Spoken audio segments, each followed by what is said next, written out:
जय रघुनाथ जी की। आज बहुत ही शुभ दिन है क्योंकि रात्रि में हम तारा तारा मठ, जो कि बहुत ही तपोस्थली है संतों की, जैतपुरी महाराज जी की, वहां रात्रि विश्राम मिला और आदरणीय परम पूज्य संत महंत श्री प्रतापपुरी जी महाराज का सानिध्य मिला। उनके साथ आज हम हैं और महाराज जी ने आज एक ऐसी विलक्षण जगह पर हमको आज दर्शन हुए हैं। यहाँ इसको गोमरख धाम कहते हैं, गोम ऋषि जी की पवित्र भूमि है। तो मैं निवेदन करूंगा महाराज जी से कि थोड़ा सा इसके बारे में बताएं कि ये तारा तारा मठ का जो मूल जो है वो क्या है और आप कब इस संत परंपरा में आए और क्या ऐसा लगा आपको या आपके पूज्य पिताश्री को कि जो आपको ये आपने त्यागमयी जीवन भगवा धारण किया। संत परंपरा का हमारा उद्गम स्थल तो आदि गुरु शंकराचार्य जी महाराज है और हम 10 नाम सन्यासी हमें आते हैं, पूरी नामा है। और उसी परंपरा में हमारे एक बहुत बड़े सिद्ध योगी पश्चिमी राजस्थान के हुए डूंगरपुरी जी महाराज, जिसको डूंगरा सो परमेश्वरा के नाम से जानते हैं। डूंगरपुरी जी के परिवार से हमारे जैतपुरी जी महाराज, जो तारा तारा मठ के संस्थापक हुए, जिनके बारे में मैंने बताया, यहाँ तपस्या करी। और जैतपुरी जी महाराज की जीवित समाधि है, जो आप जाएंगे मठ में तो आप दर्शन करना, वहाँ लिखा हुआ है जैतपुरी जी महाराज। जैतपुरी जी महाराज के बाद में दूसरे जो महंत हुए वो हुए श्यामपुरी जी महाराज, जो कि मैं एक घटना बताना चाहूँ। जैतपुरी जी महाराज यहाँ एक सिद्धि दे के गए लोक कल्याणार्थ। तो महाराज जब भोग लगा रहे थे भगवान को, उसी समय किसी पागल कुत्ते के काटे हुए व्यक्ति को ले आए। क्योंकि उस समय मेडिसिन तो ये आधुनिक तो था नहीं, आयुर्वेद या संतों के पास जो होता था वही था। तो आस्था और श्रद्धा के साथ ले आए। तो महाराज ने कहा भोग का टुकड़ा दे दो भाई, ये ठीक हो जाएगा। और उसके बाद में वो परंपरा आज भी सृजन है, उसका प्रारंभ है कि यहाँ हमारी बहुत दूर दूर के पश्चिमी राजस्थान के सभी लोग जब कोई पागल कुत्ता या पागल प्राणी किसी को काटता है तो तारा तारा मठ ले आते हैं और वो भोग का टुकड़ा आज भी हम देते हैं। फिर उसके बाद किसी को रेबीज नहीं होता है। तो वो सिद्धि है जैतपुरी जी महाराज की। जैतपुरी जी महाराज के बाद में दूसरे जो महंत जी हुए वो श्यामपुरी जी महाराज बीकानेर राज परिवार के भाई वंशज थे। अच्छा। और वो यहाँ के सन्यासी बने। और बस ये जो पहाड़ दिख रहा है इसके पीछे ये आकोड़ा गांव है। तो आकोड़ा में राजपूत परिवार का एक जवान था, वो बीमार था, इधर उधर खूब घुमाया, दवाई नहीं लगी। तो बोले महाराज जी को ले आते, कदाच कृपा कर दें, कुछ सिद्धि कुछ ऐसे इनके पास होते हैं। तो महाराज जी चाय पानी करे, शाम के समय वहां रुके थे कि रात को रोकेंगे, सुबह महाराज जी अपना करेंगे, जो भी धूप यज्ञ करेंगे। तो जिस समय महाराज जी बैठे चाय पानी कर ही रहे थे तो वो जवान खत्म हो गया। तो सब मायूसी छा गई, रोना धोना शुरू हो गया। तो महाराज जी को बहुत ज्यादा दुख हुआ कि बरू इसको लेना ही था तो मेरे आने से पहले ले लेता, मेरे आने के बाद लिया तो अब तो मेरे अस्तित्व और मेरे संतत्व पर प्रश्न चिन्ह लग रहा है। तो महाराज जी ने संकल्प किया कि प्रभु मेरी उम्र इसको दे, इसको जीवित करना है। ऐसा संकल्प करके उन्होंने कहा देखो मैं परमात्मा से प्रार्थना करता हूँ, आप तो धूप चढ़ाओ और कलश लाओ, कलश ला करके ये जीवित होगा, ऐसा मुझे विश्वास है मेरे इष्ट पर, मेरे भगवान पर। तो आप एक काम करना, जब शादी करो और प्रथम पुत्र होगा वो वापस मठ में देना। ऐसा संकल्प करके उनको जीवित किया और महाराज जी ने वहीं समाधि ले ली। उनका जो प्रथम पुत्र हुआ उनको वापस मठ में शिष्य बनाया। आप जाओगे तो वहाँ आमपुरी जी नाम लिखा हुआ एक छतरी आएगी बाप जी के मंदिर के पास में। तो ये श्यामपुरी जी महाराज का। श्यामपुरी जी महाराज के बाद में विजयपुरी जी महाराज वो वचनसी थे, त्रिकालदर्शी थे।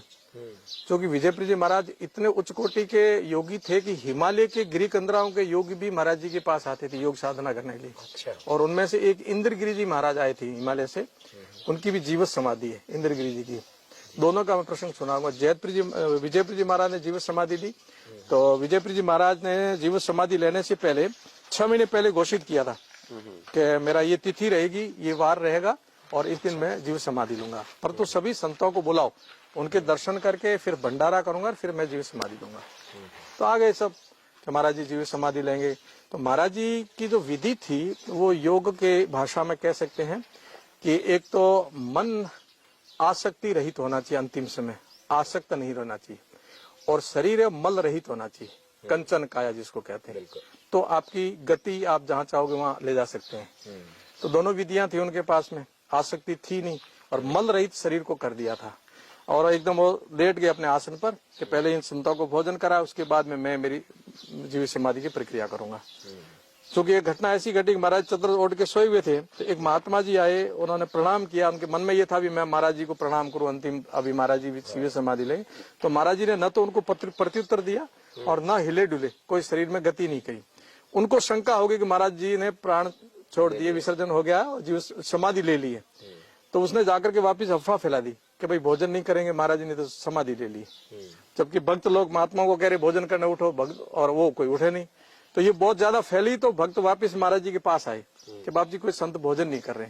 तो महाराज जी ने पूछा क्या बात है, तो उसका नाम ले लिया कि फलाने महात्मा ने ऐसा कहा। तो थोड़ा क्रोध में आकर के बोले और उसको सियार खा है, मैं जिंदा बैठा हूँ, 108 मनके की माला के जपूंगा और सुमेरु पर जब मेरा अंगुष्ठ आएगा तब मैं माला छोड़ूंगा और मेरे ब्रह्मरंध्र से प्राण निकालूंगा। तो लोगों ने देखा कि महाराज जी बैठे हैं, तो भोजन प्रसाद करने के बाद सिद्धासन में बैठ के माला लेके और फिर जैसे ही 108 मनके पूरे हुए और उन्होंने प्राण विसर्जित की, जीव से कपाल से किया। और दूसरे दिन उस संत को सियार खा गए। बाप जी वचन सिद्ध थे तो वचन निकल गया था। ऐसी एक और इनके साथ रोचक घटना है कि बीकानेर के दूसरे नंबर के महंजी श्यामप्री जी होने के नाते बीकानेर के लोगों का यहाँ आवागमन हुआ।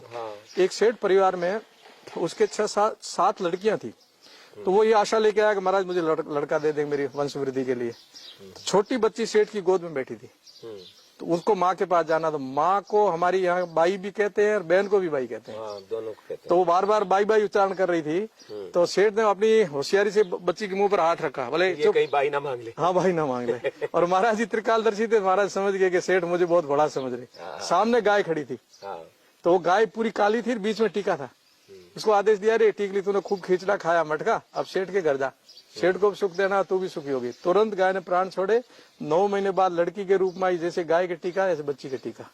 और दूसरा प्रसंग, उनके इंद्रगिरी जी मित्र थे, उन्होंने भी जीव समाधि ली। समय पर आते कि मैं इस दिन समाधि ली। तो हमारा जो समाधि का चौक है, एक कॉर्नर खाली पड़ा था, एक कोना। अच्छा, वहाँ किसी ने ली नहीं तो महाराज जी को यहाँ बिठाते हैं। अंदर बिठाया, वापिस शरीर को चेतन किया। तो लोग सब घबरा गए कि महाराज तो जीवित तक नहीं, मैं तुम्हें केवल कहने के लिए कह रहा हूँ, 2 घंटे बाद वापिस प्राण लाए। तो ये जगह मेरी नहीं है, मैं आया हुआ संत हूँ और मुझे सामने बिठाओ। फिर उनके सामने समाधि दी। अब चौथे नंबर के तेजप्री जी हुए। तेजप्री जी ने भी हमारे यहाँ मृत आदमी को जीवित किया, तारात्रा का ही। वो आज भी उनके बच्चे बैठे हैं, गांव में मठ में था। सुबह बाप जी का खेत है रानीगांव, वहां से वापस आ रहे थे, रास्ते में उसकी डाणी थी उमाराम सियाग। तो उमाराम जो कि मुखिया था गांव का, बहुत काम करने वाला। तो उमाराम खत्म और बाप जी घोड़ी लेके रास्ते घर पर चले गए। तो रोना धोना सुना रहे, क्या हो गया? तो मारवाड़ी में कहा लोगों ने, बाप जी उमो क्यों रो? नहीं उमे ने मारी उम्र दी। उमे को वहीं जीवित करके समाधि ले ली। फिर धर्मपुरी जी हमारे यहाँ के सबसे ज्यादा लोक देवता के रूप में धर्मपुरी जी महाराज को पूजते हैं। उनकी भी बहुत बड़ी घटना है। 2 प्रकार की विद्याएं मानते हैं, मैली और सात्विक, तामसिक और सात्विक। तो हमारी परंपरा में हम सात्विक विद्या का उपासना करते हैं और उसका उपयोग करते हैं। और कुछ जो है आप जानते हैं, जो तामसिक विद्या का उपयोग करते हैं, तांत्रिक। तो उन्होंने किसी मेलू गांव में इसका प्रयोग करने के लिए अपनी विद्या छोड़ी। तो प्रतिदिन 9-10 आदमी प्राणी मरने शुरू हो गए। तो डॉक्टरों का विषय नहीं, प्रशासन का विषय नहीं, तो बोले महाराज जी को लाओ।